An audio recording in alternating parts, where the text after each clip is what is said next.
Wounded Real Madrid take on Chelsea. Amigo, Oscar J. Barroso.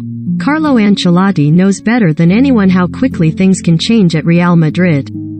After the sensational comeback against Paris Saint-Germain, Madrid were euphoric. They had defeated one of Europe's elite, humiliated an economic rival, neutralized Lionel Messi and, many believed, convinced Kylian Mbappé. They were about to win La Liga and suddenly looked contenders in the Champions League too. 3 weeks later, the advantage in the league is still intact thanks to a scruffy, albeit morale-boosting, win over Celta Vigo on Saturday. But Ancelotti's credit is all but evaporated. Real Madrid were waiting until Tuesday to decide if their coach will be able to travel to the first leg of their Champions League quarterfinal against Chelsea on Wednesday, after he tested positive for COVID last week. The outcome of the tie could decide if he continues as coach next season. It says something about the weight of the Clásico fixture that 8 months of largely impressive work can be almost entirely erased by one disastrous 90. There has been criticism of Ancelotti, of Madrid's counter-attacking style, his lack of rotation and, in particular, the manner of the passive first leg. Defeat by PSG, but a dominant position in La Liga had mostly kept the skeptics in check. Losing 4-0 to Barcelona, though, at the Santiago Bernabeu, when Madrid could easily have shipped 6 or 7, has brought doubts to the fore, not least because that result served as a warning for what may be to come. Barca are 11 points behind Real Madrid in the table, but it is Xavi Hernandez's resurgent young side who are finishing the season as the strongest team in. For Ancelotti, the Clásico defeat means winning La Liga may no longer be enough.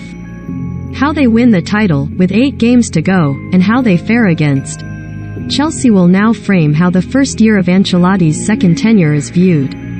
Real Madrid's president Florentino Perez met Ancelotti over the international break, and while Perez reassured Ancelotti his future was secure, the need for talks was significant.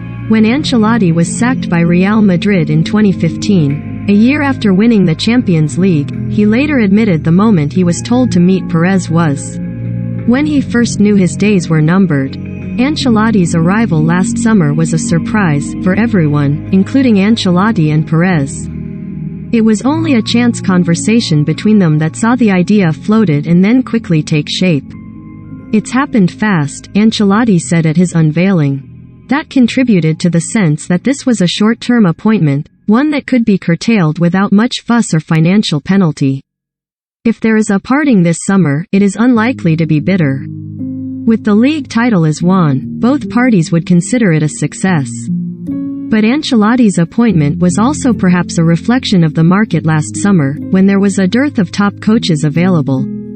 Barcelona looked to replace Ronald Koeman but stuck with the Dutchman after finding nobody else was suitable. Manchester United continued with Ole Gunnar Solskjaer. Juventus turned back to Max Allegri.